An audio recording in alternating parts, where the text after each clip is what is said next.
এর মনোযোগ দিলের কানটা খুলে দেই। আমার পর্দার অন্তরালের সম্মানিতা মা এবং বোনেরা, অল্প কিছু সময় ধৈর্যের সহিত আপনার এই সন্তানের কথাগুলি শোনার চেষ্টা করেন।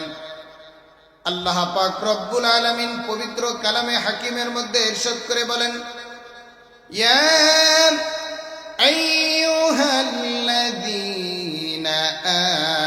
আমানু তাকুল্লাহা হাক্কা তুকাতিহি ওয়া লা তামুতুন্না ইল্লা ওয়া আনতুম মুসলিমুন।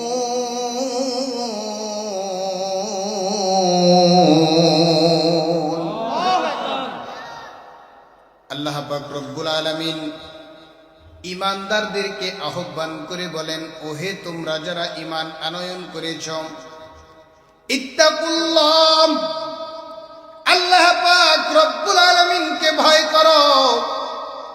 হাক্কা তুকাতিহি, কিভাবে ভয় করবা, ভয়ের ধরনটা কেমন হবে সেটা আল্লাহ পাক রব্বুল আলামিন উল্লেখ করে দিয়ে বলেন, ভয় করার মতো ভয় করো, হক আদায় করে ভয় করো।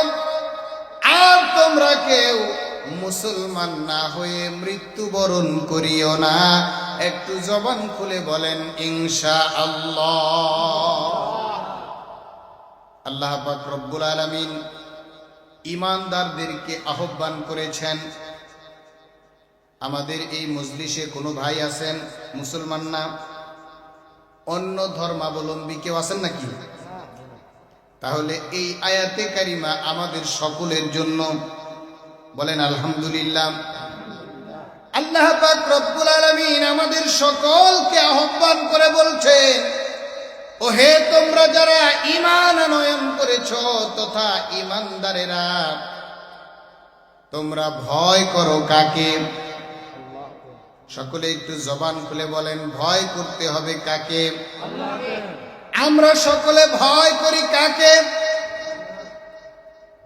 আল্লাহর ভয় আমাদের হৃদয়ে কম থাকার কারণে আমরা সকলে উচ্চ কণ্ঠে, দীপ্ত কণ্ঠে বলতে পারছি না যে আল্লাহ পাক রব্বুল আলামিনকেই আমরা ভয় করি।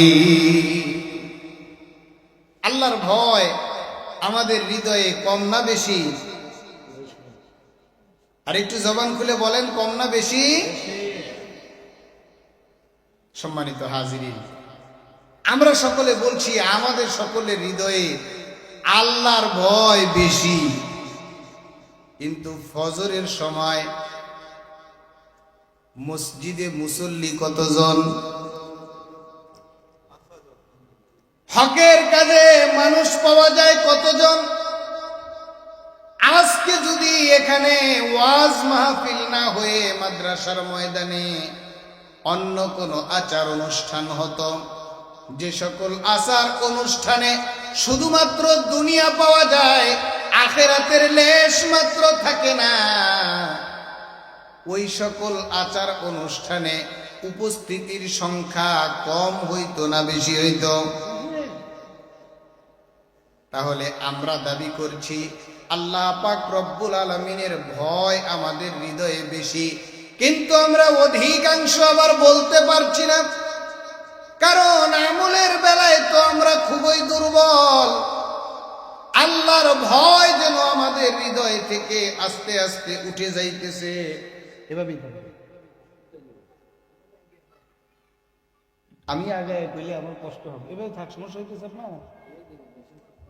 আচ্ছা, সম্মানিত হাজিরিন, আল্লাহ পাক রব্বুল আলামিনের ভয় যেন মানুষের হৃদয় থেকে আস্তে আস্তে উঠে যাইতেছে।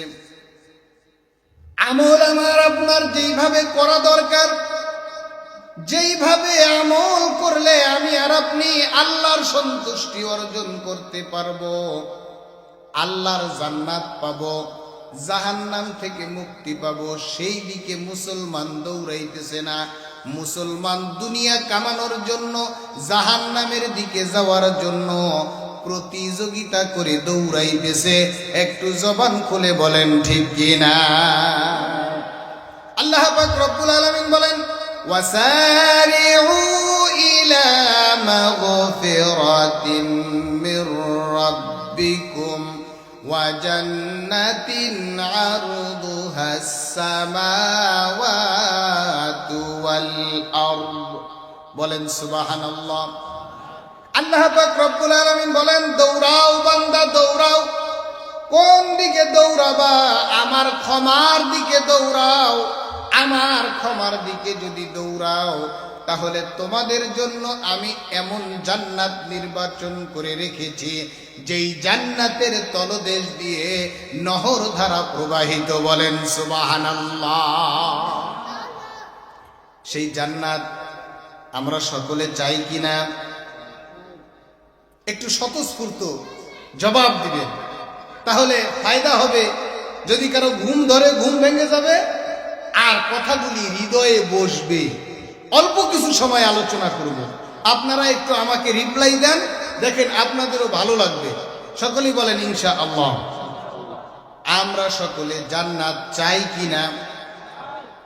দুনিয়ার জমিনের কোন পাগলকে যদি বলা হয় তুমি জান্নাত চাও কিনা, তার যদি ন্যূনতম কমন সেন্স থাকে, বিন্দু মাত্র নলেজ থাকে, ওই পাগল পর্যন্ত বলবে আমি জান্নাত চাই। একটু জবান খুলে বলেন ঠিক কিনা?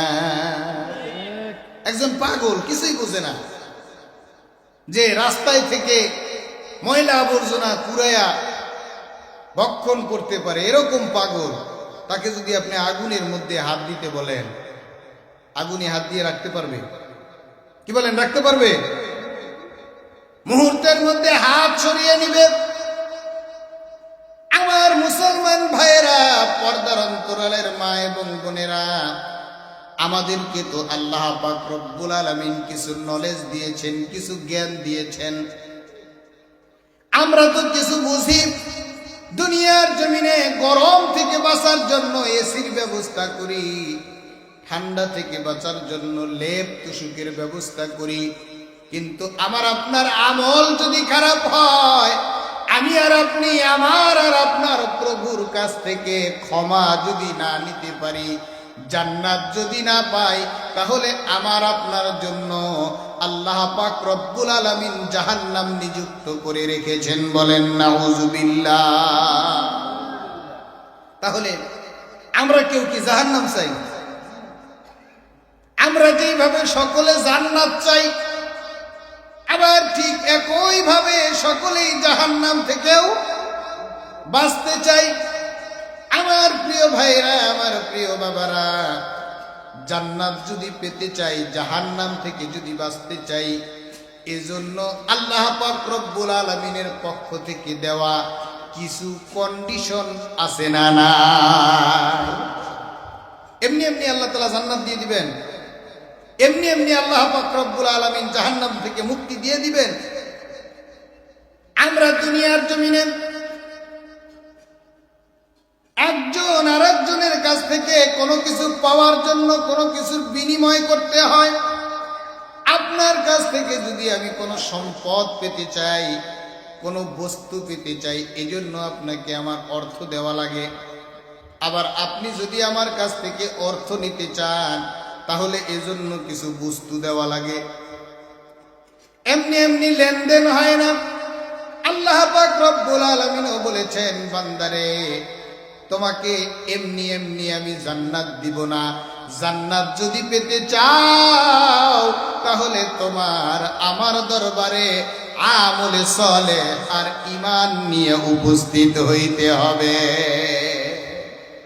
আল্লাহ পাক রব্বুল আলামিন বলেন, ইন্নাল্লাযীনা আমানু ওয়া আমিলুস সালিহাতি কানাত লাহুম জান্নাতুল ফিরদাউসি নুজুলা। আল্লাহ পাক রব্বুল আলামিন বলেন, নিশ্চয়ই যারা ঈমান আনয়ন করেছে এবং আমলে সালেহ করেছে, আমি তাদের জন্য জান্নাতুল ফিরদাউস রেখেছি। বলেন সুবহানাল্লাহ। আমার প্রিয় ভাইরা, আমার প্রিয় বাবারা, আমরা যদি জান্নাত পেতে চাই, জান্নাতি হতে চাই, জান্নাতে যদি যেতে চাই, তাহলে আল্লাহর ভয় আমাদের হৃদয়ে থাকার দরকার আছে না? না, আমরা তো সকলেই দাবি করছি আল্লাহর ভয় আমাদের হৃদয়ে আছে, আছে, কিন্তু কিছু ভয় আছে, মানে যতটুকুন দরকার ততটুকুন নাই, যার কারণে দুধ বিক্রি করতে গিয়ে দুধের সাথে পানি মেশায়। এরকম মুসলমান আছে না নাই? যার কারণে মসজিদের মিনার থেকে আমার আপনার কর্ণকুহুরে আজানের ধ্বনি ঢোকার পরেও মসজিদের দিকে না গিয়ে মসজিদের বিপরীত দিকে যায়। এরকম মুসলমান আমাদের সমাজে আছে না নাই? আমার প্রিয় ভাইরা, আমার প্রিয় বাবারা, আমার আপনার ভিতরে যদি তাকওয়া থাকতো, আল্লাহর ভয় থাকতো, জাহান্নাম থেকে বাঁচার ভয় থাকতো, আর জান্নাত পাওয়ার আশা থাকতো, তাহলে কি আমরা মসজিদের মিনার থেকে আজানের ধ্বনি শোনার পরে মসজিদের বিপরীত দিকে যেতে পারতাম? কি বলেন, মসজিদের বিপরীত দিকে যেতে পারতাম? সম্মানিত হাজিরিন, আমার প্রিয় কলিজার টুকরা মুসলমান ভাইরা, আমি 2 ঘন্টা 3 ঘন্টা ওয়াজ করব, আপনারা মনোযোগ দিয়ে শুনতে থাকবেন, তন্ময় হয়ে শুনে রাত্রি 12টা 1টার দিকে মোনাজাত দিয়ে বাড়ির দিকে চলে যাবেন, ফজরের নামাজ আদায় করবেন না। এই ওয়াজের কোনো মূল্য আছে? আর একটু জবান খুলে বলেন, এই ওয়াজের কোনো মূল্য আছে? মুসলমানকে উচ্চ আওয়াজে বলতে হবে শুধুমাত্র ওয়াজ শুনলেই হবে, নাকি ওয়াজের উপরে আমল করারও দরকার আছে? আমার প্রিয় ভাইরা, আমার প্রিয় বাবারা, আমার প্রিয় ভাইরা, আমার প্রিয় বাবারা, আমরা সকলে ঈমানদার, ঠিক না? শুরুর দিকে আমরা শিওর হয়ে নিলাম যে ভিন্ন ধর্মাবলম্বী কেউ অন্তত পক্ষে আমাদের আজকের প্রোগ্রামে আসে নাই। আমরা সকলে ঈমানদার। আল্লাহ পাক রব্বুল আলামিনের নির্দেশ, আল্লাহ পাক রব্বুল আলামিনের হুকুম, আল্লাহ পাক রব্বুল আলামিন আমাদেরকে, আল্লাহ পাক রব্বুল আলামিনকে ভয় করার কথা বলছেন। কি করার কথা বলছেন? কেমন ভয় করার কথা বলছেন? আল্লাহ পাক রব্বুল আলামিন বলছেন, হাক্কা তুকাতিহি, যেইভাবে ভয় করার দরকার ঠিক সেইভাবে ভয় করতে হবে। তার মানে তুমি ভয় করো শুধুমাত্র তোমার জবানে বললে হবে না। তুমি আল্লাহ পাক রব্বুল আলামিনকে ভয় করো শুধুমাত্র ওয়াজ মাহফিলে এসে বললে হবে না। তুমি আল্লাহ পাক রব্বুল আলামিনকে ভয় করো, এই কথা শুধু হুজুরের সম্মুখে বললে হবে না। আল্লাহ পাক রব্বুল আলামিনের সমস্ত আদেশগুলি তোমার মানতে হবে, সমস্ত নিষেধগুলি তোমার বর্জন করতে হবে। এর নামই হবে তাকওয়া। একটু জবান খুলে বলেন ঠিক কিনা? আমার প্রিয় ভাইরা, আমার প্রিয় বাবারা, গভীর মনোযোগ দিলের কানটা খুলে দেই, বিবেককে প্রশ্ন করে দেখি, আমরা জাহান্নাম সহ্য করতে পারবো নাকি? গভীর মনোযোগ দিলের কানটা খুলে দেই, বুঝার চেষ্টা করি। আমি আর আপনি মানুষ, আল্লাহ পাক রব্বুল আলামিন মানুষ হিসাবে দুনিয়ার জমিনে আমাকে আপনাকে পাঠালেন, এমনি এমনি পাঠালেন না। আল্লাহ পাক রব্বুল আলামিন আমাকে আপনাকে দুনিয়ার জমিনে পাঠালেন তার গোলাম হিসাবে। আমরা কার গোলাম? আর একটু জবান খুলে বলতে হবে, আমরা কার গোলাম? আমরা সকলেই আল্লাহ পাক রব্বুল আলামিনের গোলাম। যদি আল্লাহ পাক রব্বুল আলামিনের গোলামি আমার দ্বারা না হয়, তাহলে আমার আপনার পরিণাম কি হবে? সহজ ভাষায় বুঝে নেই। এই যে একটা কাঠ দিয়ে একটা রেহাল বানানো হয়েছে, এই রেহালটা যদি ভেঙে চুরমার হয়ে যায়, এই রেহালটার উপরে যদি আর কোরআনুল কারীম রাখা না যায়, তাহলে এই রেহালটাকে আমরা কি করব? সকলে বলেন, ফেলে দিব, এটা কাজে লাগবে না। আমাকে আপনাকে আল্লাহ পাক রব্বুল আলামিন গোলাম হিসেবে দুনিয়ার জমিনে পাঠালেন। আল্লাহ পাক রব্বুল আলামিন পবিত্র কালামে হাকিমের মধ্যে ইরশাদ করে বলছেন, ওয়ামা খালাকতুল জিন্না ওয়াল ইনসা ইল্লা লিয়াবুদুন।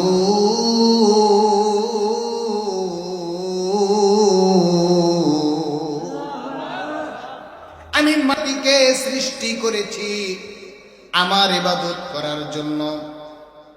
আল্লাহ পাক রব্বুল আলামিন আমাদেরকে তার ইবাদত করার জন্য সৃষ্টি করলেন। কিন্তু আমি আর আপনি আল্লাহ পাক রব্বুল আলামিনের ইবাদত যদি না করি, তাহলে আল্লাহ পাক রব্বুল আলামিনের কোনো কাজে আমি আর আপনি আসলাম না।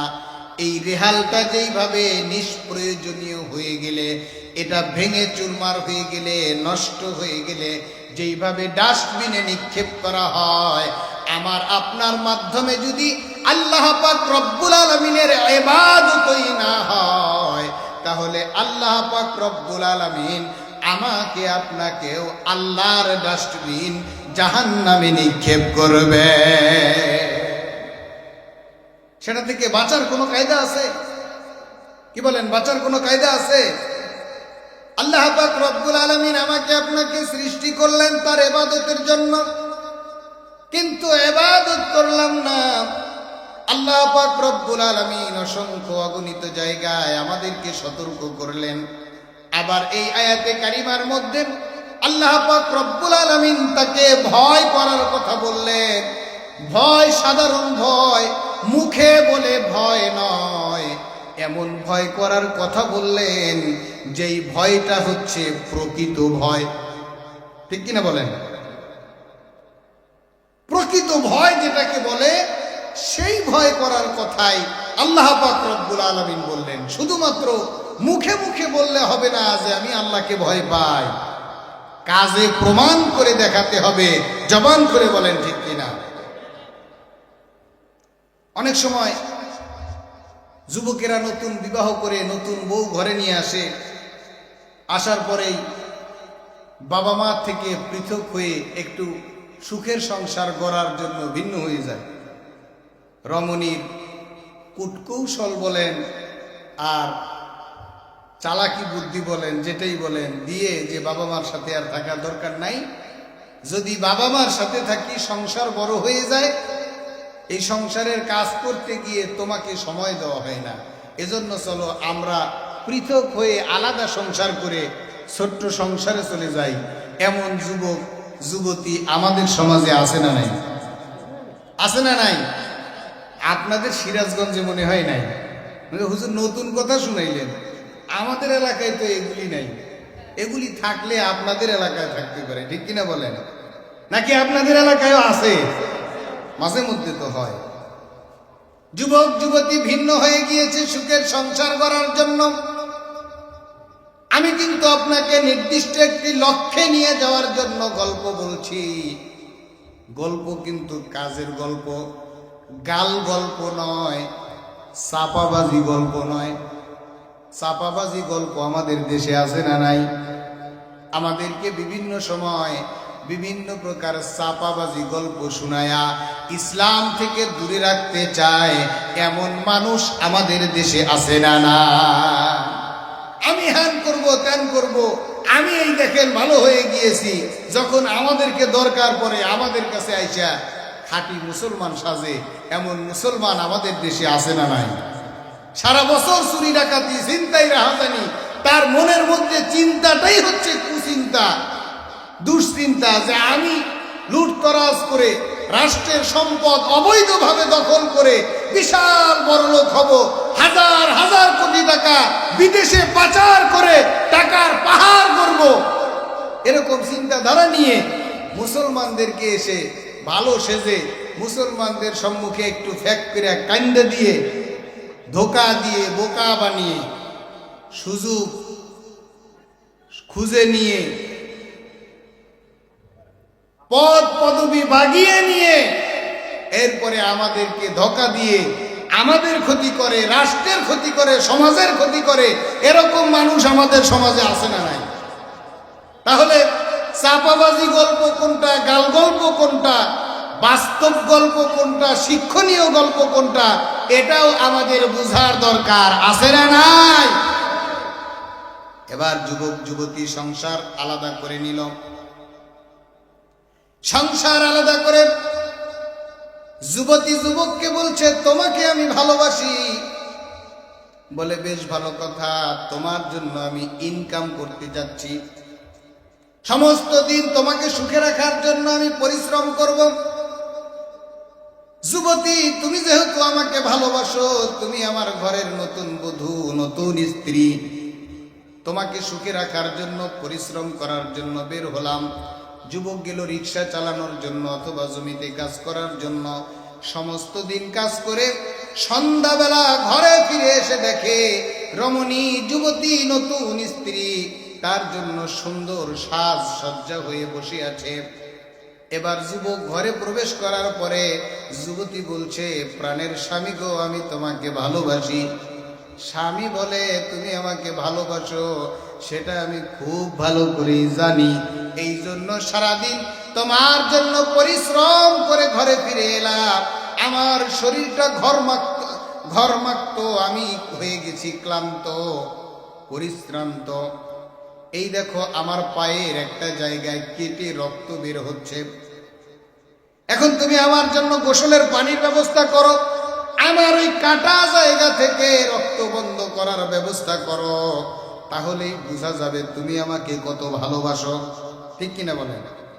এখন যুবতী বলে, সুখের সংসার করার জন্য আলাদা হয়েছি, তোমার জন্য যদি পানি উঠাইয়া দেই, তোমার রক্ত বন্ধ করার জন্য যদি আমি পরিশ্রমী করি, তাইলে আর সুখ হইল কি?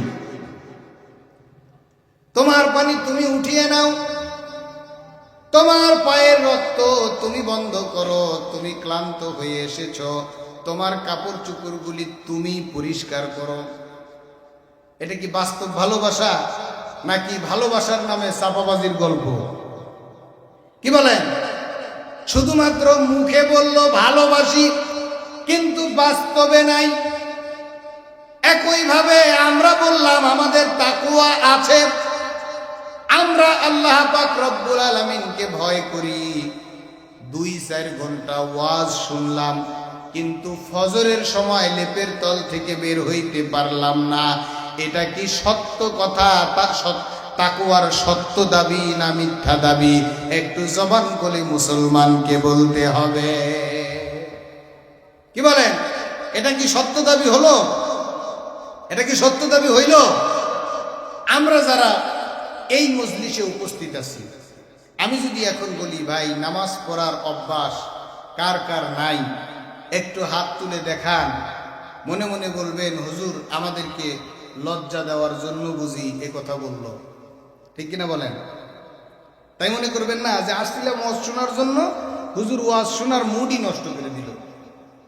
ওয়াজ যাও শুনতে চাইছিলাম, এখন আস্তে আস্তে পিছন দিক থেকে উঠার চেষ্টা করা লাগবে। আমার প্রিয় ভাইরা, আমার প্রিয় বাবারা, আমি আর আপনি সালাতের ওয়াক্ত হলে মসজিদে কেন যাইতে পারি না? ভালো করে বুঝেন, ভালো করে শুনেন, কথাটা হৃদয়ে গেঁথে নেন। আল্লাহ পাক রব্বুল আলামিনের ভয় হৃদয়ে না থাকার কারণে আমি আর আপনি যুবক হওয়ার পরেও, তাগড়া যুবক হওয়ার পরেও মসজিদে যাইতে পারি না। মাছ ধরার জন্য ফজরের আগে পুষ্কুনির পুকুরের পানিতে নামতে পারি, নদীতে ঝাঁপ দিতে পারি, বিলে নামতে পারি, কিন্তু আল্লাহ পাক রব্বুল আলামিনের ভয় হৃদয়ে না থাকার কারণে লেপের তল থেকে বের হয়ে টিবলের পানি দিয়ে ওযু করে মসজিদে যাইতে পারি না। আমার কথা কি আপনারা বুঝতেছেন? কথা যেটা বললাম এটা ঠিক কিনা? আমার প্রিয় ভাইরা, আমার প্রিয় বাবারা, গভীর মনোযোগ। এবার আসুন আসল কথায়। ওয়াজ করলাম 2-4 ঘন্টা, কিছুই নিয়ে গেলেন না, এতে কোনো লাভ হবে না। আল্লাহ পাক রব্বুল আলামিন পবিত্র কালামে হাকিমের মধ্যে ইরশাদ করে বলেন, মা সালাকাকুম ফি সাকার ক্বালু লাম নাকু মিনাল মুসাল্লিন।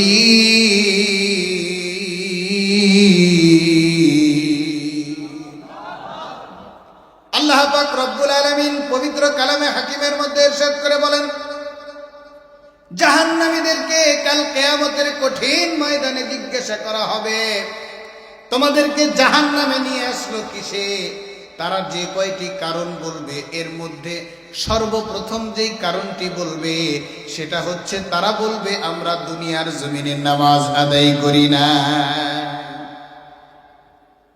তাহলে নামাজ আদায় না করলে কোথায় যেতে হবে? সকলে একটু জবান খুলে বলেন, কোথায় যেতে হবে?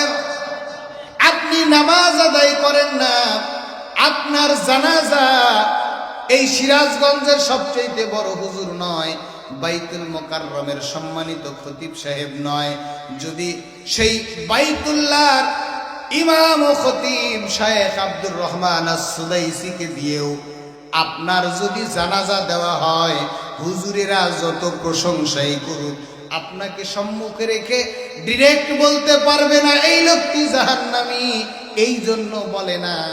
কিন্তু যদি বাইতুল্লাহ শরীফের ইমাম সাহেবও আপনার জানাজা দিয়ে দেয়, নামাজ আদায় না করার কারণে আপনাকে জাহান্নামে যেতে হবে।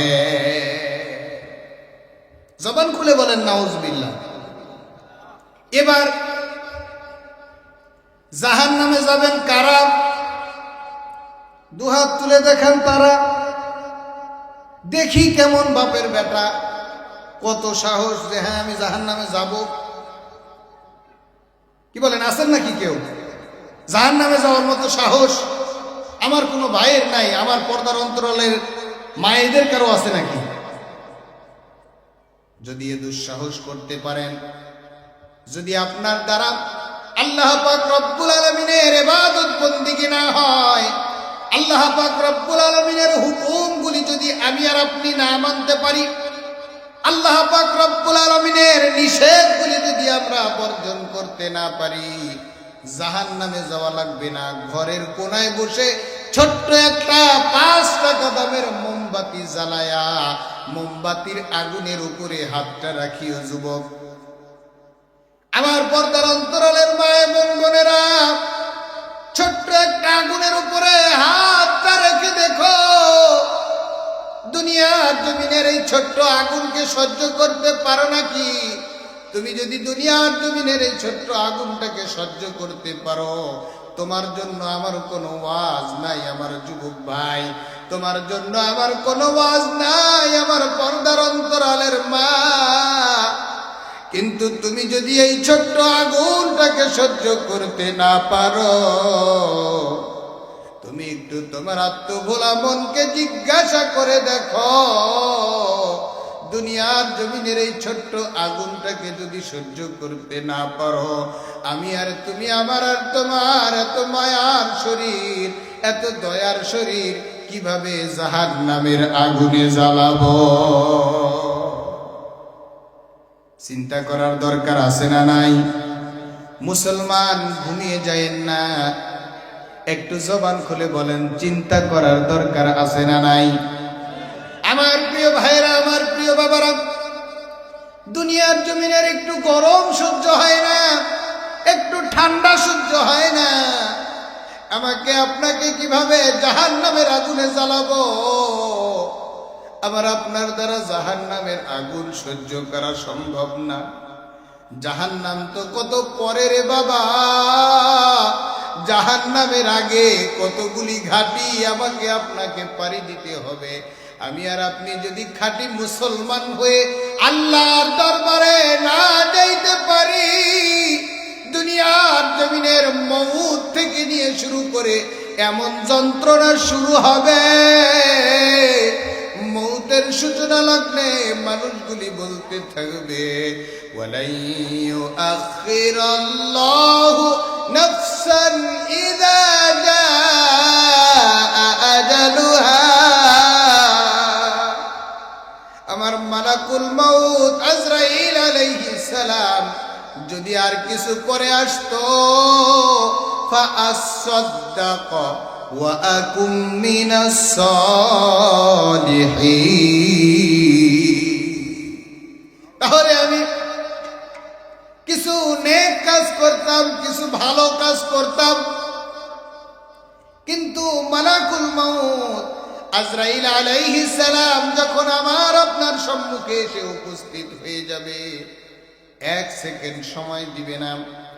দুনিয়ার জমিনের সমস্ত মানুষেরা আমাকে যদি স্যার বলে, দুনিয়ার জমিনের সমস্ত মানুষেরা যদি আমার জন্য অপেক্ষা করে, আমাকে গুরুত্ব প্রদান করে, কিন্তু মাওলা পাকের পক্ষ থেকে যখন ফয়সালা হয়ে যাবে, তোমার আর দুনিয়ার জমিনে থাকার সুযোগ নাই। দুনিয়ার জমিনের কোনো ডাক্তার, মাস্টার, কোনো কবিরাজ, কোনো বিজ্ঞানী, কোনো গবেষক গবেষণা করে আইসিইউ বলো, সিসিইউ বলো, দুনিয়ার জমিনের সর্বোচ্চ হাসপাতাল বলো না কেন মুসলমান, ওই হাসপাতালে রেখে ওই গবেষণা করে তোমাকে আমাকে 1 সেকেন্ড সময় বাড়ায়া দিতে পারবে না। কি বলেন, বাড়াই দিতে পারবে? সময় দিতে পারবে? আমার প্রিয় ভাইরা, আমার প্রিয় বাবারা, আমি আর আপনি নিজেকে মুসলমান দাবি করি, দাবি করছি, তাকওয়া আমার আপনার অন্তরে আছে, কিন্তু কাজে প্রকাশিত হয় তাকওয়া নাই, তাকওয়া নাই। আল্লাহ পাক রব্বুল আলামিন বলেন, হাক্কা তুকাতিহি, যেইভাবে আমাকে ভয় করার দরকার ওইভাবে ভয় করো। তুমি শুধু মুখে মুখে বললে হবে না তুমি আমাকে ভয় করো, তোমার কাজে প্রমাণ করে দিতে হবে তুমি আমাকে ভয় করো। কিভাবে ভয় করবা? হাক্কা তুকাতিহি, শুধুমাত্র মুখে বলবা না, কাজে কর্মে তোমার প্রকাশ করে দিতে হবে। তুমি আল্লাহ পাক রব্বুল আলামিনকে ভয় করো, আর তুমি মুসলমান না হয়ে মৃত্যুবরণ করো না। একটু জবান খুলে বলেন ইনশাআল্লাহ। মুসলমান হয়ে যদি আমরা মৃত্যুবরণ না করতে পারি, দুনিয়ার জমিনের যত প্রভাবশালী লোক হোক, যত প্রতাপশালী লোক হোক, তার স্থান কোথায়? একথা যদি কারো বিশ্বাস করতে কষ্ট হয়, তাহলে তারও স্থান জাহান্নামে, সেও ডাইরেক্ট কাফের। জবান খুলে বলেন নাউজুবিল্লাহ। কারণ আল্লাহ পাক রব্বুল আলামিন কোরআনুল কারীমে রাসূল মাকবুল সাল্লাল্লাহু আলাইহি ওয়াসাল্লাম হাদিসের মধ্যে সুস্পষ্ট অসংখ্য অগণিত জায়গায় ঘোষণা দিয়েছেন, জান্নাতে প্রবেশ করবে একমাত্র তারা আল্লাহর উপরে ঈমান এনেছেন যারা। জবান খুলে বলেন ঠিক কিনা? ঈমান যদি না থাকে, মুসলমান যদি না হয়, সে দুনিয়ার যত ভালো মানুষ হোক, এমনকি সে যদি আমার আব্বাও হয়, সে যদি বাংলাদেশের প্রধানমন্ত্রীও হয়, সে যদি বিশ্বের ক্ষমতাধর সবচেয়ে বড় ব্যক্তিত্বও হয়, এরপরেও মৃত্যুর সঙ্গে সঙ্গে তাকে জাহান্নামে যেতে হবে। জবান খুলে বলি নাউজুবিল্লাহ। আমার প্রিয় ভাইয়েরা, আমার প্রিয় বাবারা, নির্দিষ্ট লক্ষ্যে পৌঁছার জন্য কয়েকটি আয়াতে কারিমা, কয়েকটি হাদিস আমি আপনাদের সম্মুখে উপস্থাপন করে ফেলেছি। আমার আপনার আল্লাহ পাক রব্বুল আলামিনের ভয় হৃদয়ে কিভাবে থাকা লাগবে, এ ব্যাপারে একটা প্রশিক্ষণ নিয়ে আমরা বিদায় নিব। আল্লাহ পাক রব্বুল আলামিনকে ভয় করার মতো ভয় করতে হবে। শুধুমাত্র মুখে প্রকাশ করলে হবে না যে আমি আল্লাহ পাক রব্বুল আলামিনকে ভয় করি। আমার প্রিয় ভাইয়েরা, আমার প্রিয় বাবারা, আমার পর্দার অন্তরালের মা এবং বোনেরা, আল্লাহ পাক রব্বুল আলামিন আয়াতে কারিমার শেষাংশে বলছে, ওয়ালা তামুতুন্না ইল্লা ওয়া আনতুম মুসলিমুন।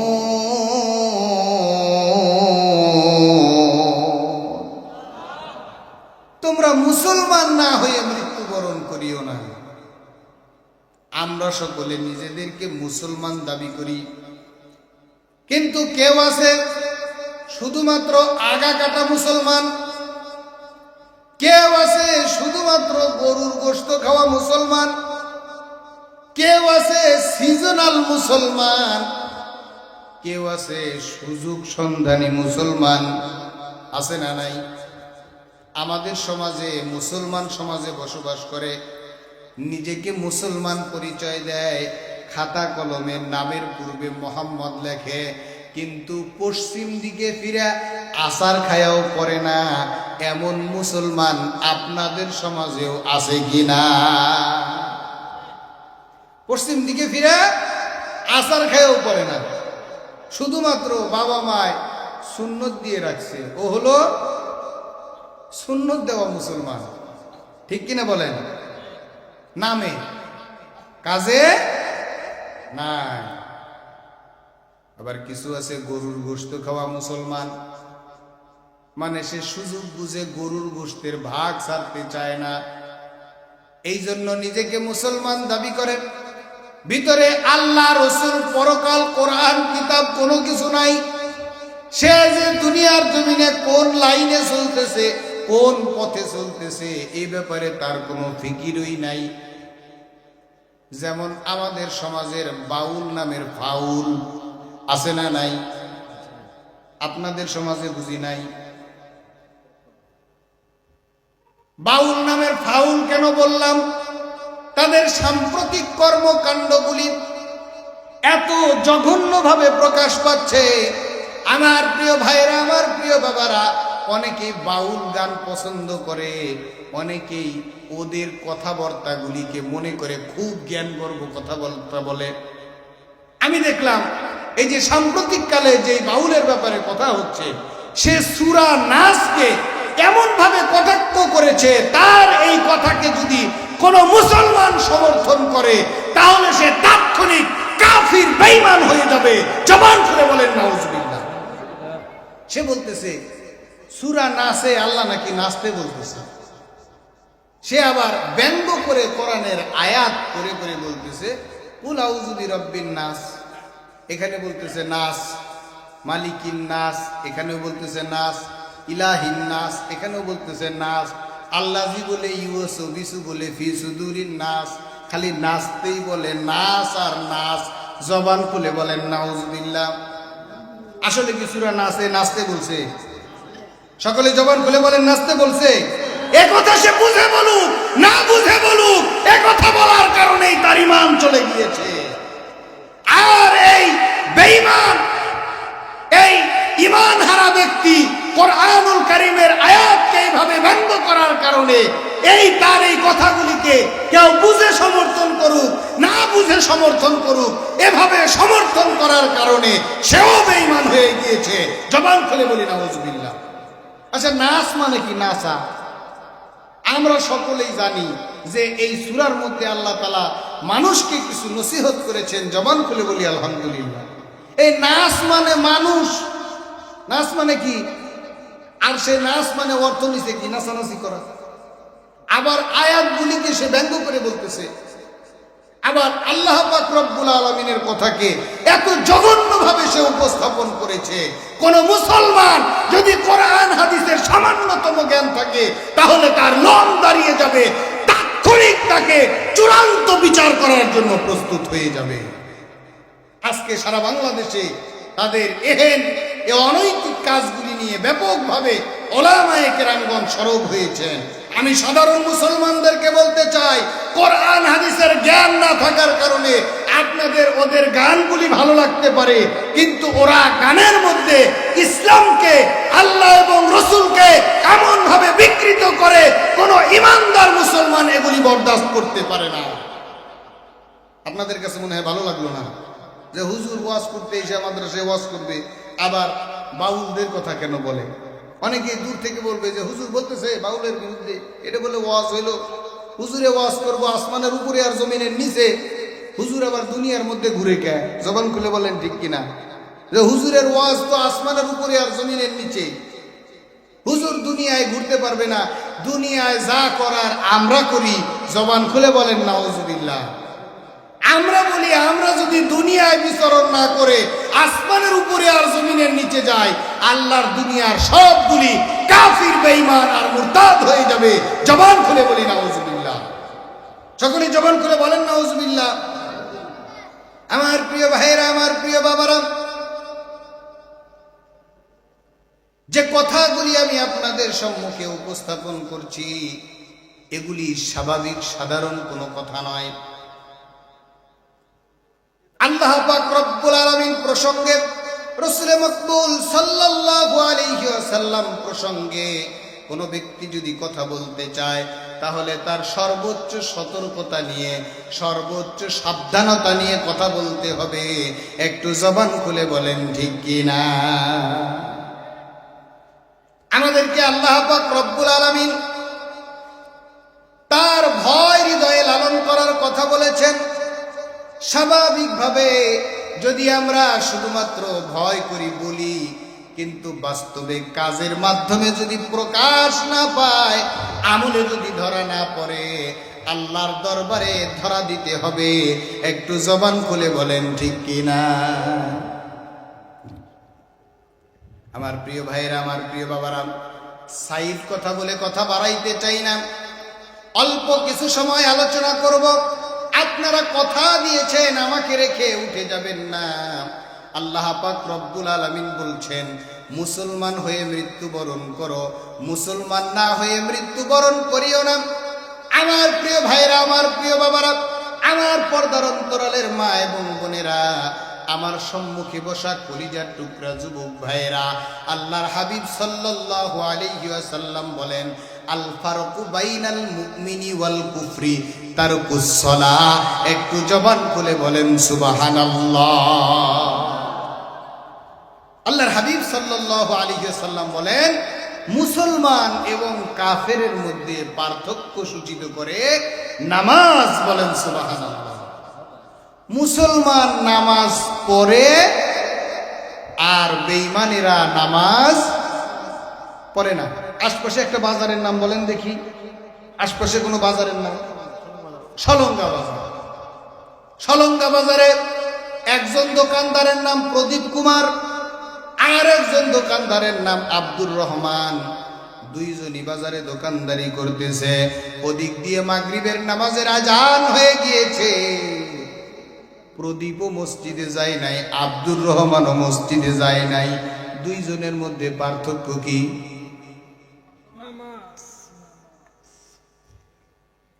এখানে প্রদীপ নামাজ আদায় করতে যাবে না, আর আব্দুর রহমান নামাজ আদায় করতে যাবে। জবান খুলে বলেন ঠিক কিনা? এই জন্য আল্লাহর হাবিব সাল্লাল্লাহু আলাইহি ওয়াসাল্লাম বলেন, আল ফারকু বাইনাল মুমিনি ওয়াল কুফরি তারকুস সালাহ। মুসলমান এবং কাফিরের মধ্যে পার্থক্য সূচিত করে নামাজ। একজন ইমানদারের সর্বপ্রথম ফরজ যেই হুকুম বর্তায়, সেই হুকুমটির নাম হচ্ছে নামাজ। একটু জবান খুলে বলেন সুবহানাল্লাহ। তাহলে আমরা যারা আজকে এতক্ষণ ব্যাপী আলোচনা শুনলাম, আমাদের কার উপরে নামাজ ফরজ হয় নাই? একটু হাত উঁচু করে দেখান তো, যে আমার উপরে হুজুর নামাজ ফরজ হয় না। আমাদের এই বাউলপন্থী যে লোকগুলি আছে, এগুলি বিভিন্ন প্রকার অপপ্রচার করে, বলে যে ওই সাবালক হয় নাই, এরপরে এইটা করা যাবে না, সেটা করা যাবে না, ইসলামকে এইভাবে মানা যাবে না, ওইভাবে মানা যাবে না। বিভিন্ন প্রকার বিকৃতিমূলক, ইসলামকে বিকৃতিমূলক কথা বলে তারা ভরে ফেলে। এগুলি বুঝার জন্য আপনার কোরআন হাদিসের জ্ঞান থাকতে হবে, নাহলে বুঝতে পারবেন না। ওই যে নিজেকে মহাপণ্ডিত মনে করে, নাস শব্দের অর্থ মানুষ, নাস হচ্ছে আরবি শব্দ, এটাকে লাগাইছে কিসের সাথে?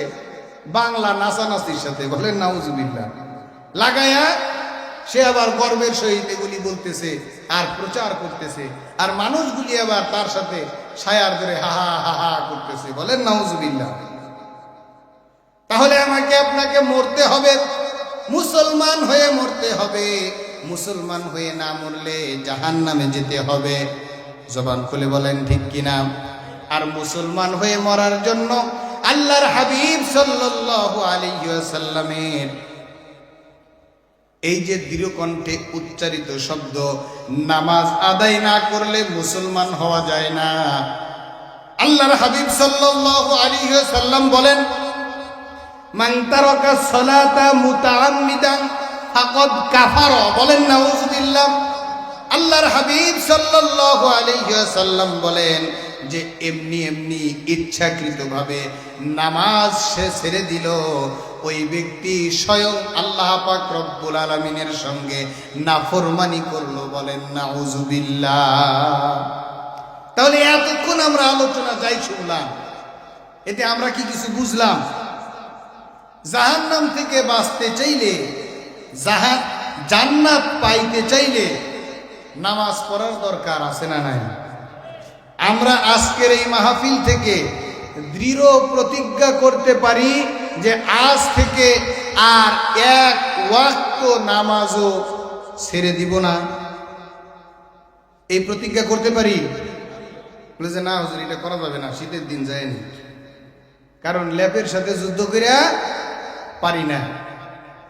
আমার যুবক ভাইয়েরা, আমার পর্দার অন্তরালের মা এবং বোনেরা, ল্যাপের সঙ্গে যুদ্ধ করে যদি না পারো, ঠান্ডা পানির সঙ্গে যুদ্ধ করে যদি না পারো, আল্লাহর হুকুম পালন করতে যদি না পারো,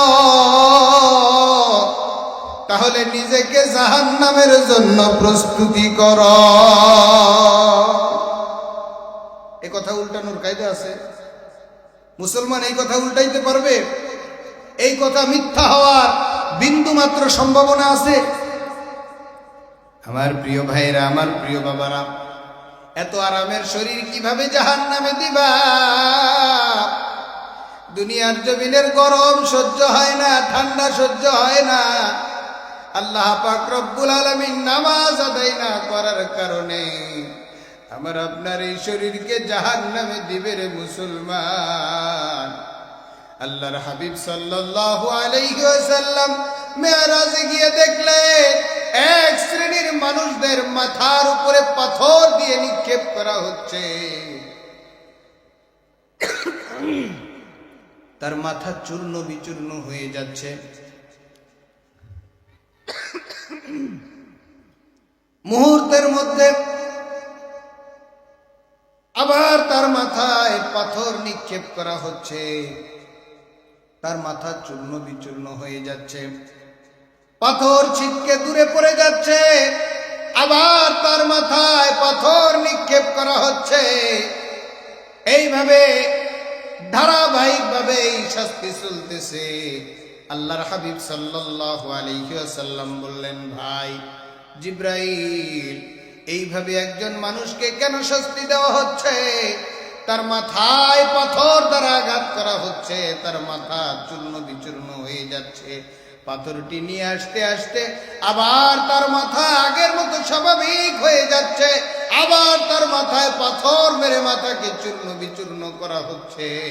এইভাবে নন স্টপ একজন মানুষকে কেন শাস্তি দেওয়া হচ্ছে? আল্লাহর হাবিব সাল্লাল্লাহু আলাইহি ওয়াসাল্লামকে জানানো হলো, আল্লাহর হাবিব গো, এরা হচ্ছে আপনার ওই সকল উম্মত যাদের হাতে সুযোগ থাকার পরেও এরা ফজরের নামাজ আদায় করে না। বলেন নাউজুবিল্লাহ। এই শাস্তির আওতায় সংখ্যায় কম না বেশি? সংখ্যায় কম না বেশি? আমার যুবক ভাই, জ্বর আসলে ওষুধ খাওয়া লাগে, ঠান্ডা লাগলে ডাক্তারের কাছে যাওয়া লাগে, পেট ব্যথা সহ্য করতে পারি না রে যুবক, জাহান্নামের আযাব আমরা কেমনে সহ্য করব? জাহান্নামের আযাব থেকে বাঁচার জন্য, আল্লাহর শাস্তি থেকে বাঁচার জন্য অন্তত পক্ষে আজকের এই মাহফিলের সমস্ত আপমর জনতাকে আমি উদাত্ত আহ্বান জানাবো, আজকের এই মাহফিল থেকে আমরা সকলেই প্রতিজ্ঞা করব, আজ থেকে 5 ওয়াক্ত নামাজ আমরা আর কেউ ছাড়ব না। কে কে আছো আল্লাহর বান্দা? দুইখানা হাত গভীর রজনীতে আল্লাহ পাক রব্বুল আলামিনকে উঠিয়ে দেখায়া দেই। লিল্লাহি তাকবীর, লিল্লাহি তাকবীর। কেউ হাত নামাবেন না। আমরা সকলে আল্লাহর কাছে প্রতিজ্ঞা করছি জাহান্নাম থেকে বাঁচার জন্য, জান্নাত পাওয়ার আশায়। জাহান্নাম সহ্য করতে পারবো আমরা? কেউ জাহান্নাম সহ্য করতে পারবো?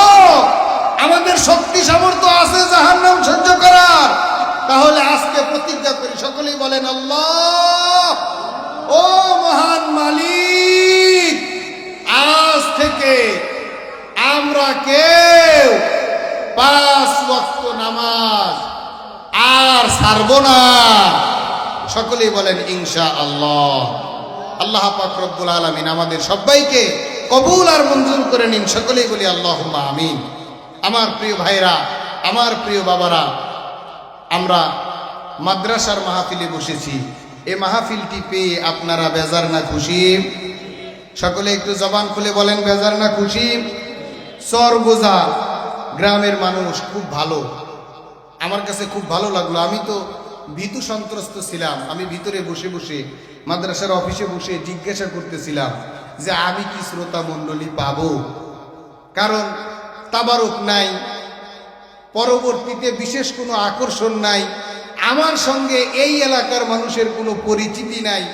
তারা কি থাকবে না ভাগবে? এসে আপনাদের স্বতঃস্ফূর্ত ধৈর্য দেখে আমি খুশি হয়ে গিয়েছি। আমার ভাই মাওলানা সিরাজুল ইসলাম সিরাজি সাহেব অনেক মেহনত করে আমাকে অনেক মহব্বত করে আপনাদের মাঝে এনেছিলেন। আমি যতটুকুন কথা বলেছি আপনারা বুঝতে পেরেছেন। কথাগুলির উপরে আমল করা যাবে? ওয়াজের মতো ওয়াজ হয়েছে? বলে যে না হুজুর এইটা হয় নাই। ওয়াজ করতে গেলে নাচা লাগবে। ওই যে নাচ, কুল আউযু বিরব্বিন নাস, মালিকিন নাস, ইলাহিন নাস, নাচা লাগবে। বক্তা হইতে গেলে এখন নাচা লাগে, গান গাওয়া লাগে, এরপরে অভিনয় করা লাগে, ডং করা লাগে, নাইলে বলে এটা কোনো বক্তা হইল? বলেন নাউজুবিল্লাহ। কোরআনের মাহফিলে মাদ্রাসার আঙ্গিনায় বসে ওয়াজ মাহফিলের চত্বরে আইবি কোনো কাজ কোনো বিবেকবান মুসলমান করতে পারে? এজন্য আমার টার্গেট, আমার নিয়ত হচ্ছে আমি এরকম কোনো কিছু করব না, এতে করে আমার ওয়াজ হয় হোক না হয় না হোক। জবান খুলে বলেন ঠিক কিনা? সম্মানিত হাজিরিন, আপনারা আল্লাহর কোরআনের মহব্বতে, রসুলের হাদিসের মহব্বতে দীর্ঘ সময় ব্যাপী বসেছিলেন এই যে মাদ্রাসার চত্বরে। আমি জানতে পেরেছি আপনারা অনেকেই দুপুরের সময় দান করেছেন। এরপরে আমাদের